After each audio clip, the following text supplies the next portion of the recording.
रोई ना जो याद मेरी आई वे खुश रही अखा ना पर आई वे क्या हुआ जो तू मुझसे। ভিডিও শুরুতে আপনারা যে ভিডিও ক্লিপটা দেখলেন সেটা আপনাদের কেমন লাগলো?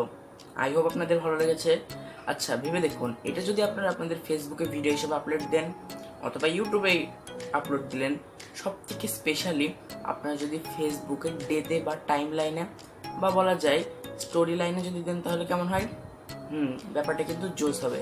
তো আজকের ভিডিওতে আমরা আপনাকে এটাই শেখাবো যে আপনারা কীভাবে এটা করতে পারেন শুধুমাত্র একটি মোবাইল ফোন দিয়ে।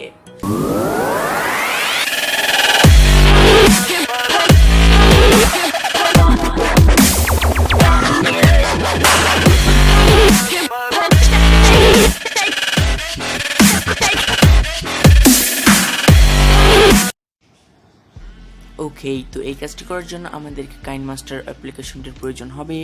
এটির লিঙ্ক আমি ডিসক্রিপশনে দিয়ে রেখেছি, সেখানে ডাউনলোড করে নিন, অথবা আপনারা যদি চান তাহলে প্লে স্টোর থেকেও ডাউনলোড করে নিতে পারেন। তো ডাউনলোডের কাজ শেষ হলে আপনারা জাস্ট এই অ্যাপ্লিকেশনটিকে ওপেন করুন।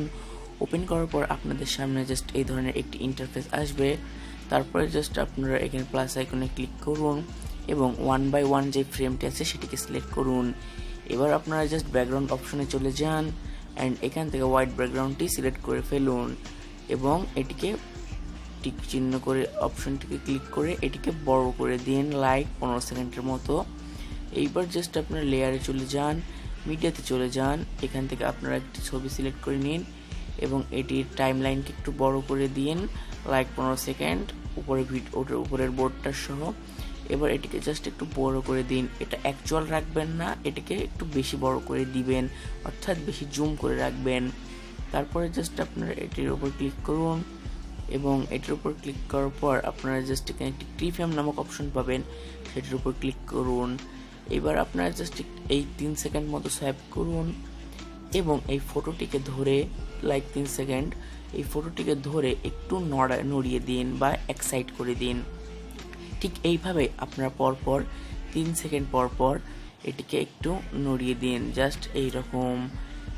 এইভাবে করে আপনারা মোট 3 বার করে করবেন বা 3 থেকে 4 বার করবেন আপনাদের ভিডিও অনুযায়ী, কিন্তু 3 সেকেন্ড পর করবেন। এবং বিশেষ সতর্কতার সাথে লাস্টের যেই অপশনটি থাকবে সেটিকে ছবিটিকে একদম মাঝ বরাবর নেবেন। এখন আপনারা বলবেন আমরা এটা কেন করব? তার ফল হলো এটি করলে আপনাদের ভিডিওটি বা ছবিটি একটু নড়াচড়া করবে, যাতে এটি দেখতে একটি অ্যানিমেশনের মতো লাগবে এবং আরও ফটোটিকে কুল লাগবে।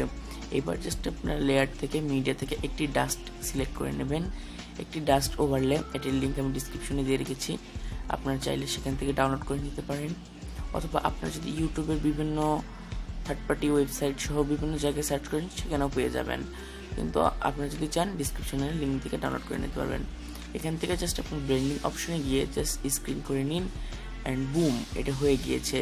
এবার এটির উপরে ক্লিক করুন এই ভিডিও লেয়ারের উপরে এবং এটিকে জুম করে বড় করে দিন এবং একটু মনের মতো কাস্টমাইজ করে নিন অ্যান্ড দেখতেই পাচ্ছেন দেখতে কত সুন্দর হয়েছে। এখন আমরা ভিডিওটি প্লে করব। ওয়াও, দেখতে কিন্তু যথেষ্ট পরিমাণে জোস লাগছে এবং সুন্দর লাগছে। এবার আমরা জাস্ট এটির বাড়তি অংশটিকে কেটে দিব, যার কারণে জাস্ট সোয়াইপ করব, এটির উপর ক্লিক করে ট্রিম অপশনটিকে সিলেক্ট করে নিচের ট্রিম অপশনটির উপরে একটি ক্লিক করব অ্যান্ড হয়ে যাবে। এইবার আমরা এখান থেকে যে লেয়ার প্লে করে দেখতেই পাচ্ছেন। এবার আমরা লেয়ারে যাব, এবার মিডিয়াতে যাব এবং এখান থেকে একটি ভিডিওর বা মনে করেন যে অডিও স্পেকট্রাম বা যেটাকে বলে অডিওর ওয়েভ, সেটিকে ইনেবল করব এবং একই প্রক্রিয়ায় এটিরও ব্লেন্ডিং অপশনে গিয়ে এটিকে স্ক্রিন করে দিব এবং এটিকে জুম করে নিব। এটির উপর ক্লিক করে এইভাবে করে জুম করে নিব। আমি মূলত এটিকে নিচে বসাচ্ছি, আপনার যদি ইচ্ছুক হন বা আপনাদের যদি মন চায় তাহলে আপনারা এই পাশে উপরে অথবা এই পাশে ডানে বামে দিকেও বসাতে পারেন, বাট নিচেটা রাখাই বেশি সুন্দর লাগে। ওকে, দেখতে পাচ্ছেন জিনিসটা কিন্তু অনেক জোস লাগছে। এবার আমরা এর বাড়তি অংশটাকে বাদ দিয়ে দেব। অত্যন্ত সতর্কের সাথে বলছি, এটির কিন্তু অডিও রয়েছে, সেই জন্য আমরা অডিওটাকে অফ করে দিব এবং দেন আপনারা এটির উপর ক্লিক করে জাস্ট এই সাইডের দিকে সোয়াইপ করে, দেখতে পাচ্ছেন সাইডের দিকে সোয়াইপ করে জাস্ট আমরা এটিকে ট্রিম অপশনে গিয়ে আগের ভিডিও ওভারলের মতো করেই এটিকে ট্রিম করে ফেলবো বা কেটে নিব। এবারে আমরা জাস্ট মূলত আমাদের কাজ প্রায় শেষ। এবার আমাদেরকে একটি মিউজিক সিলেক্ট করতে হবে, সেই জন্য আমরা অডিওতে যাব এবং আমাদের পছন্দের মিউজিকটিকে সিলেক্ট করে টিক চিহ্ন অপশনে ক্লিক করে দেবো।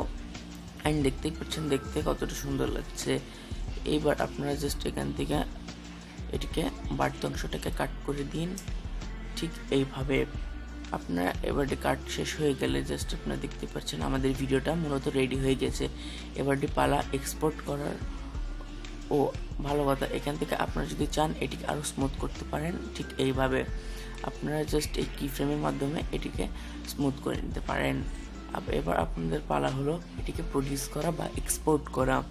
প্রডিউস বা এক্সপোর্ট করার জন্য আপনি যদি চান তাহলে উপরের জাস্ট অপশনটিতে ক্লিক করুন, উপরের ওই কর্নারে এই অপশনটিকে ক্লিক করুন এবং জাস্ট এখান থেকে এক্সপোর্ট অপশনটিকে সিলেক্ট করে নিন।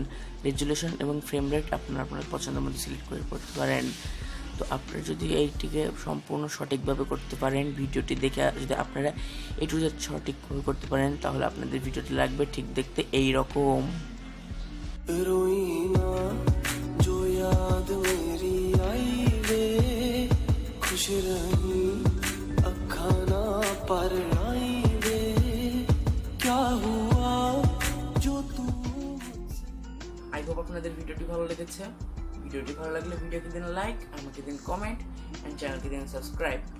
Bye bye.